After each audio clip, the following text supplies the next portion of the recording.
Subscribe करें हमारे अपने YouTube चैनल आमी तैयारी को और प्रेस करें बेल आइकन, जिससे आपको हमारे चैनल से रिलेटेड अपडेट्स सबसे पहले मिल सके। जय हिंद। स्वागत करते हैं आपका हमारे अपने YouTube चैनल आमी तैयारी पर। तो आज की क्लास में आप सभी को पता है कि अभी हमारी बायोलॉजी में विषाणु बैक्टीरिया वायरस चल रहा है, जो कि हमने कल ही स्टार्ट किया था। तो आज बिल्कुल उसी के साथ हम लोग आगे बढ़ेंगे और आज जो है हम लोग वायरस को पूरी तरीके से क्लियर कर देंगे। आज की जो हमारी क्लास है वो वायरस के ऊपर लास्ट क्लास होगी। कल हमने वायरस के बारे में जाना था, वायरस की खोज किन्होंने की थी उनके बारे में जाना था, कितने प्रकार होते हैं वायरस के उसके बारे में जाना था, जिसमें से 2 प्रकारों के बारे में हमने डीपली तरीके से जान भी लिया था। अब आज जो है हम लोग 3rd प्रकार के बारे में और वायरस के कुछ टाइप्स के बारे में और वायरस के कुछ इंपॉर्टेंट पॉइंट्स के भी बारे में हम लोग जानने वाले हैं। तो देखिए आज की क्लास शुरू करो उससे पहले अगर अभी तक हमारे चैनल को सब्सक्राइब ना किया हो तो चैनल को सब्सक्राइब करके बेल आइकन जरूर प्रेस कर दें और जितना हो सके अपने दोस्तों, अपने मित्रों, अपने फ्रेंड्स को हमारे इस चैनल के बारे में बताएं और भी ज्यादा बच्चों को हमारे इस चैनल के साथ जरूर जोड़ें। अब देखिए हमने जितनी प्रीवियस क्लासेस की हैं बायोलॉजी की और भी सारी सब्जेक्ट की, फिजिक्स की, केमिस्ट्री की, मैथ की, यदि आपसे कोई भी क्लास मिस हो गई हो तो सारी की सारी क्लासेस के लिंक आपको हमारे इसी वीडियो के डिस्क्रिप्शन बॉक्स में दे दिए गए हैं, जहां से जाकर आप सारी की सारी क्लासेस को अटेंड कर सकते हो। चलिए तो आज की क्लास शुरू करेंगे और आज की क्लास में हम लोग विषाणु मतलब कि वायरस के 3rd पार्ट से जानेंगे। 2nd पार्ट तक हमने क्लियर कर लिया था। अब आज जो है हम लोग 3rd पार्ट से जानेंगे उसका। और उसका 3rd पार्ट क्या था? तो उसका जो 3rd पार्ट था वो क्या था आपका, आप सभी को पता है। तो 3rd पार्ट था बैक्टीरियोफेज। ठीक है, कल आपने क्लास किया था। 3rd पार्ट क्या था? तो 3rd पार्ट था हमारा बैक्टीरियोफेज,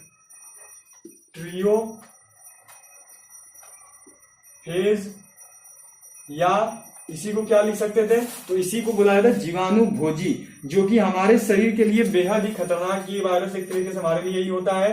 तो क्या हो गया? तो ये हो गया आपका जीवाणु भोजी। ठीक है, जो कि बैक्टीरियाज को खाता है, उन्हें मारता है, अच्छे बैक्टीरियाज को। चलिए ये हो गया हमारा बैक्टीरियोफेज या जीवाणु भोजी। चलिए अब इसके बारे में हम लोग क्या करेंगे, जान लेंगे कि ये आखिर होते क्या है। तो चलिए नोट करेंगे, इनके बारे में कुछ नोट कर लिया जाए। तो यह वायरस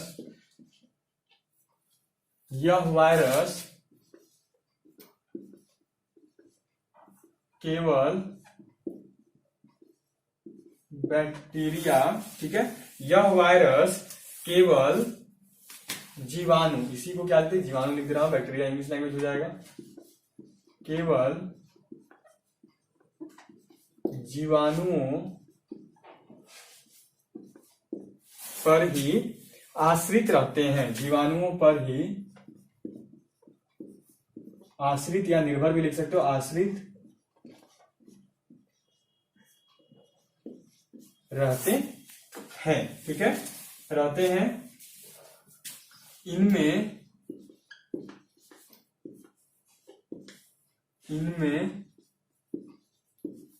न्यूक्लिक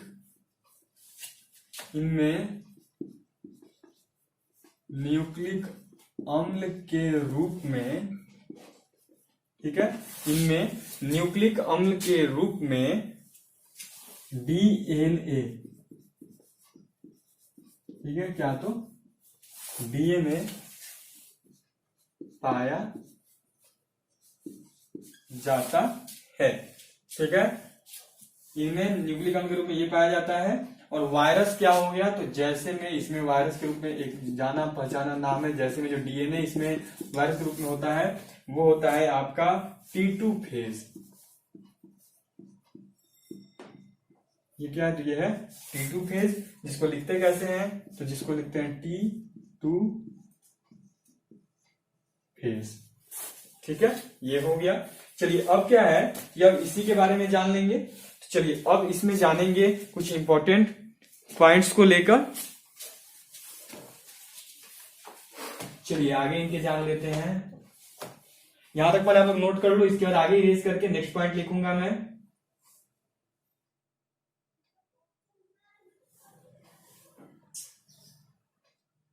हो सकता है आप सभी ने नोट कर लिया हो।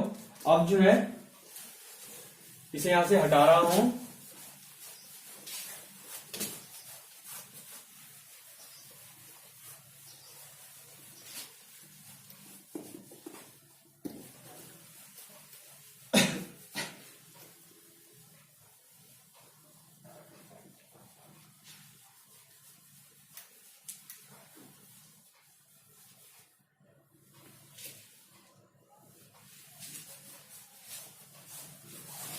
चलिए अब आगे जानेंगे। आगे जो है इसमें इंपॉर्टेंट पॉइंट जो नोट करने लायक है वो है आपका, नोट करोगे इसमें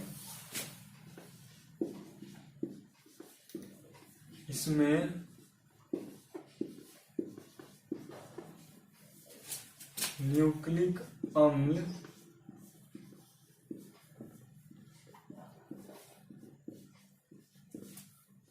का द्विगुण होता है। ठीक है,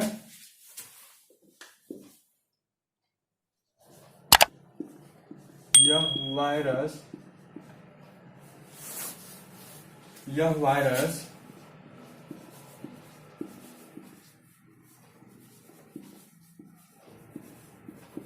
जीवित कोशिका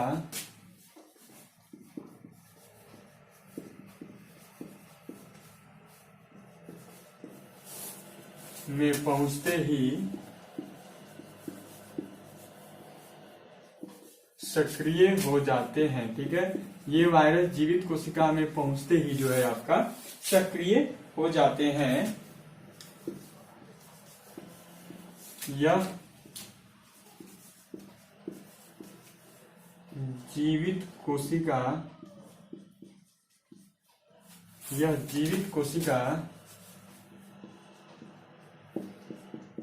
में पहुंचने,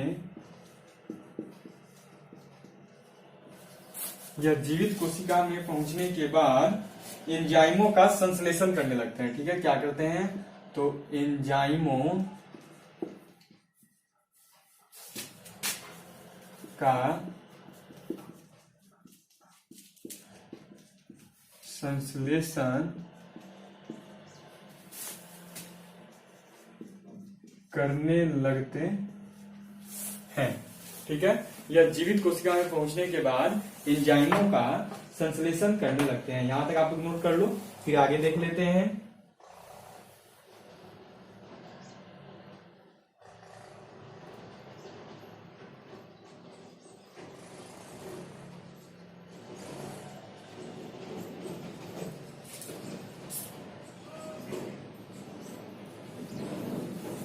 चलिए अब जो है हम लोग इसका कुछ इंपॉर्टेंट पॉइंट देख लेंगे। अब इसमें हम लोग जो है इसके कुछ लाभ देख लेंगे। ठीक है, कि इनके लाभ क्या है, विषाणुओं के लाभ क्या है, विषाणु वायरसेस के लाभ क्या है, इनसे क्या लाभ है, क्या फायदे हैं विषाणुओं से, उसके बारे में हम लोग कुछ जान लेंगे। विषाणुओं से केवल हानि ही नहीं होती है, कुछ लाभ भी होती है। और विषाणुओं का, वायरसेस का हम जो इंसान है वो कुछ अच्छा प्रकार से प्रयोग भी करते हैं। और वही आप सब अभी समझेंगे कि हम लोग अच्छे रूप में विषाणुओं का कैसे प्रयोग करते हैं, कैसे हम लोग इनका इस्तेमाल जो है किया करते हैं, कैसे हम लोग इनका इस्तेमाल करते हैं। चलिए तो अब देखने वाले हैं हम लोग कौन सा टॉपिक, तो अब हम लोग इसी में जानेंगे विषाणुओं से लाभ। ठीक है, विषाणुओं से लाभ, बेनिफिट्स ऑफ वायरसेस या फिर बेनिफिट्स फ्रॉम वायरस, विषाणुओं से लाभ।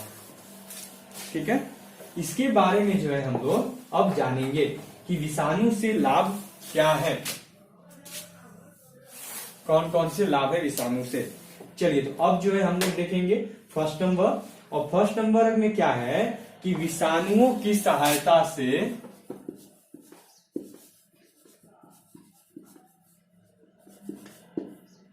फर्स्ट नंबर में है आपका विषाणुओं की सहायता से जल को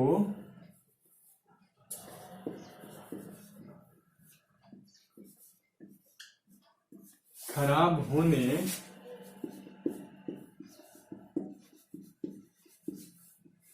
से बचाया जाता है। ठीक है, विषाणुओं की सहायता से जल को खराब होने से बचाया जाता है। अब इसमें क्या है आपका सेकेंड नंबर में देख लो, सेकेंड नंबर में हमारा क्या हो जाएगा, इसको पूरा नोट कर लिया आप सभी ने। अब क्या है तो आगे नोट करेंगे कि जीवाणु भोजी। ठीक है, मतलब कि यही जो हमारा थर्ड नंबर था जीवाणु भोजी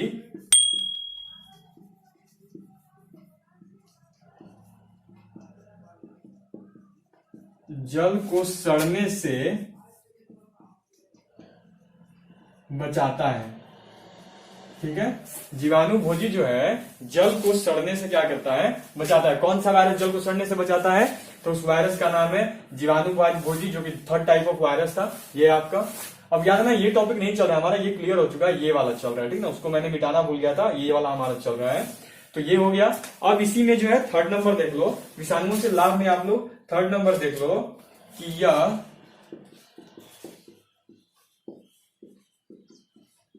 लिख रहा हूं, विषाणु हरे नीले हरे, विषाणु नीले हरे शैवालों की सफाई करने में सहायक होते हैं। ठीक है, विषाणु नीले हरे शैवालों की सफाई करने में, विषाणु नीले हरे शैवालों की सफाई करने में सहायक होते हैं, करने में सहायक होते हैं। विषाणु जो हैं वो नीले और हरे शैवालों की सफाई करने में जो है सहायक होते हैं। ये हो गया हमारा, यही पे विषाणु से लाभ कंप्लीट हो चुका है। अब इससे कुछ हानि देख लेंगे कि विषाणुओं से हानि क्या है, वायरस से हानि कौन कौन से होते हैं।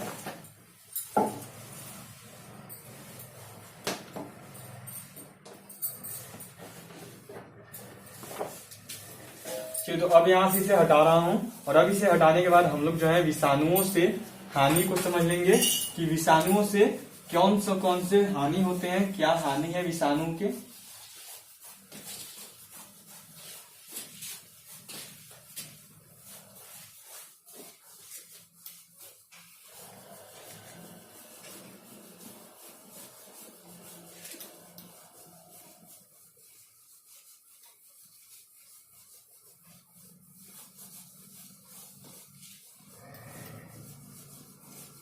चलिए, यहां से इसे भी हटा देता हूं, तो लगेगा कि इसी में चल रहा है, तो ये नहीं है हमारा। हमारा चल रहा है विषाणु से हानि। ठीक है ना, कौन सा चल रहा है, तो हमारा चल रहा है इस बार losses of viruses, losses by virus. ठीक है, विषाणु से हानि।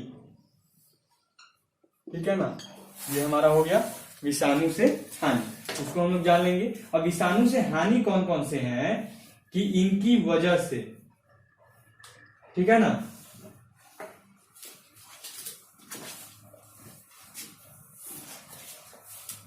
चलिए अब देख लेते हैं। फर्स्ट नंबर क्या है कि विषाणुओं की वजह से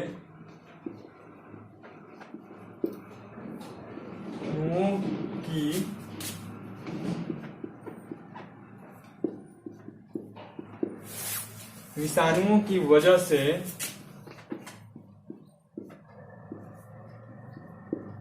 पौधों में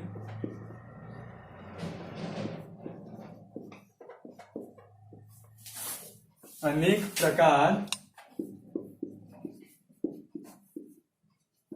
के रोग हो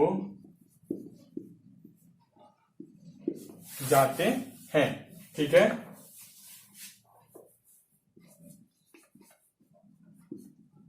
पौधों को प्रभावित करने वाले वायरस पौधों को प्रभावित करने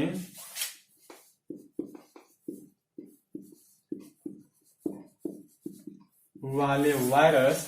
ठीक है, उन वायरसेस के नाम लिख रहा हूं जो कि पौधों को प्रभावित करते हैं, क्योंकि ये पूछा जाता है। तो वो वायरस है आपके, तो कौन कौन सा, तो टोबैको मोज़ेका वायरस। ठीक है, टोबैको, इसको यहां पे लिख दे रहा हूं, यहां पे नहीं, वायरस यहां पे लिख दे रहा हूं। ए नंबर टोबैको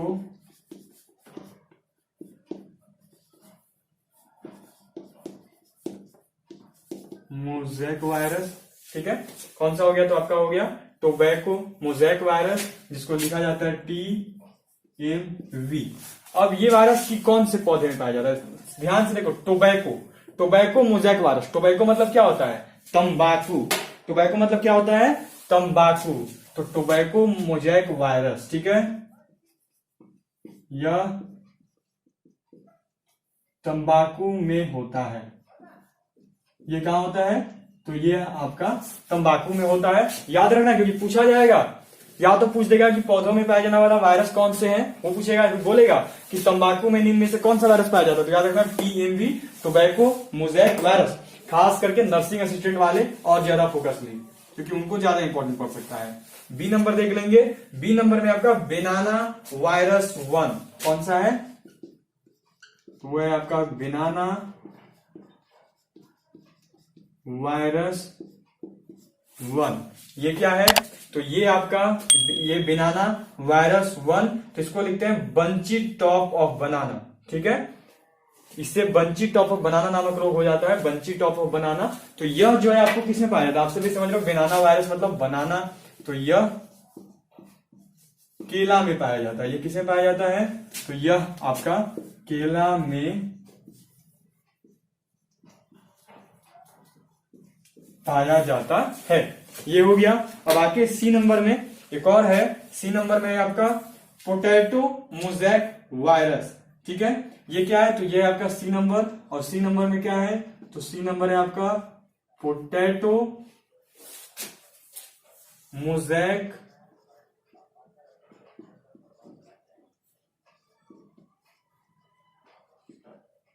वायरस, ठीक है। क्या है? तो वो है आपका पोटैटो मोज़ेक वायरस। और ये किसमें पाया जाता है? तो आप सब भी समझ रहे हो, इसको तो ऐसे लिखा जाता है PMV। और ये किसमें पाया जाता है? तो आप लोग भी समझ रहे हो, नाम से ही आप लोग समझ चुके हो इस चीज को। तो यह पाया जाता है किसमें? तो यह आलू में पाया जाता है। किसमें पाया जाता है? यह आलू में पाया जाता है। यहां पे हमारा क्लियर हो गया ये 3 चीजें। अब यहाँ इसके बाद जो थर्ड हो गया हमारा, फर्स्ट नंबर हो गया विषाणुओं की हानि। अब सेकंड नंबर देखेंगे, यहां तक पहले आप लोग नोट कर लो, फिर अब सेकंड नंबर देखने वाले हैं विषाणुओं से हानि क्या है, सेकंड नंबर में समझेंगे। चलिए अब सेकंड नंबर देखते हैं। तो सेकंड नंबर क्या है हमारा, उसको देख लेते हैं।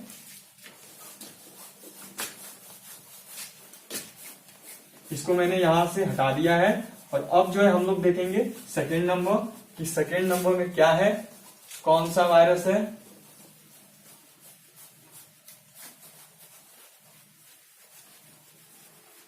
तो पहला हानि हमने देख लिया है।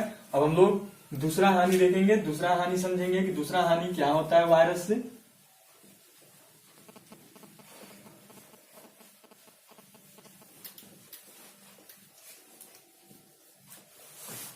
चलिए, तो अब हम लोग जो है सेकंड नंबर देख लेंगे कि विषाणुओं से हानि क्या है, ठीक है। सेकंड नंबर देखेंगे। तो फर्स्ट नंबर तो हमने देख लिया। फर्स्ट नंबर हो गया क्या, तो आपका फर्स्ट नंबर हो गया पादपों में हानि। पादप मतलब पौधों में कौन कौन से हानि होते हैं वायरस की वजह से। अब सेकंड नंबर हम लोग देख लेंगे मनुष्यों में हानि। सेकंड नंबर हमारा क्या होने वाला है, तो सेकंड नंबर में जो है हमारा देखेंगे हम लोग मनुष्यों में हानि। अब देखिए ये जो है ना, ये वाला जो सेक्शन है ये काफी लंबा है। क्यों लंबा है? क्योंकि देखो मनुष्यों में हानि में सबसे पहले जानना होगा कि मनुष्यों में हानि क्यों होते हैं, और फिर उसके बाद कि मनुष्यों में हानि किन किन वायरस की वजह से होते हैं। उन सारे वायरसेस के बारे में जानना होगा जो कि कॉमन वायरस है, जो कि ज्यादातर पाए जाते हैं। ये ऐसे कोरोना वायरस के जैसे नहीं कि अचानक आज धमकते हैं, वो वाले वायरस नहीं। वैसे नहीं, जो कॉमन है और जो बच्चों को रोगी करते हैं, जो कि इंसानों को, जो मनुष्यों को रोगी बनाते हैं, उन वायरस के बारे में जानना है। और फिर किस वायरस से कौन सा रोग होता है उसके बारे में जानना है। और उस वायरस की वजह से रोग होने वाला कौन सा रोग है, वो क्या प्रभावित होता है। सबसे पहले तो जानना होगा कि कौन सा वायरस है जो कि रोगी करता है वो, फिर उससे कौन सा रोग होता है वो जानना होगा, और फिर रोग होने बाद उससे कौन सा हमारा शरीर का अंग क्या प्रभावित होता है। ये सारी चीजें हमें जाननी है। तो काफी लंबा है ये। इसके बाद फिर आपका एड्स आएगा। एड्स के बारे में भी जानना, क्योंकि एड्स से जुड़े हुए सवाल पूछे जाते हैं। एड्स का होने का कारण क्या है, एड्स से बचाव क्या है, ये सब चीजें हमें जाननी होगी। तो ये सारे टॉपिक जो है बहुत लंबे हैं। यही देख लो, पहले तो मनुष्यों में हानि जाननी होगी कि कौन से हानि है, फिर उसके बाद कौन कौन से वायरस है जो मनुष्यों को हानि पहुंचाते हैं, उनसे कौन से रोग होते हैं, और वो रोग होने पे कौन सा अंग प्रभावित होता है, और फिर आपका एड्स होने का कारण क्या है, एड्स से बचाव। काफी लंबा जाने वाला है ये हमारा आम टॉपिक नहीं, इजी नहीं है, बहुत लंबा जाने वाला है। तो इसके लिए जो है आज हम लोग शनिवार को, हमें तो लग रहा था कि 2 पार्ट में कंप्लीट होगा, लेकिन नहीं हो पाएगा। नेक्स्ट हम मंडे को मिलेंगे जो कि हमारा वायरस पे 3rd पार्ट होगा। ठीक है, नेक्स्ट हम लोग मंडे को मिलेंगे और जो कि हमारा इस वायरस पे 3rd पार्ट होगा, और उसी में जो है हम लोग मंडे की क्लास में अपने वायरस वाले सेक्शन को क्लियर अप कर लेंगे। तो आज के लिए इतना ही। मंडे को जो हमारा वायरस बिल्कुल पूरी तरीके से क्लियर हो जाएगा, क्योंकि अब ज्यादा कुछ बचा नहीं, बस यही मनुष्यों के बारे में ही जानना है। इसके बाद मंडे को जो है हमारा इसका क्लास कंप्लीट हो जाएगा। तो मंडे को फिर मिलेंगे आपसे जिसमें हमारा वायरस होगा, और फिर उसके बाद हमारा जो क्लास है मंडे के बाद जो ट्यूसडे को आएगा उसमें हमारा नया टॉपिक स्टार्ट हो चुका होगा। अब देखिए, कल मैं आपके बीच जीके की स्ट्रेटेजी लेके आने वाला हूं। जीके सभी के लिए बेहद ही इंपॉर्टेंट है। किसी के 15 है, किसी के 10 है, तो किसी के 5 है। जीके सभी के हैं, जिस तरह मैथ सभी के हैं। तो जीके की स्ट्रेटेजी मैं कल लेकर आने वाला हूं दोपहर 1 बजे। कल मुझसे दोपहर 1 बजे लाइव जरूर जुड़िएगा। कल संडे को मुझसे दोपहर 1 बजे लाइव जरूर जुड़े, जिसमें मैं आप सभी को बताऊंगा कि कैसे क्या स्ट्रेटेजी रखनी है कि हम लोग सारे के सारे 100 आउट ऑफ 100 क्वेश्चंस टच करें जीके सेक्शन के। तो आज के लिए इतना ही। कल मिलता हूं आपसे दोपहर 1 बजे। गुड नाइट, जय हिंद, जय भारत।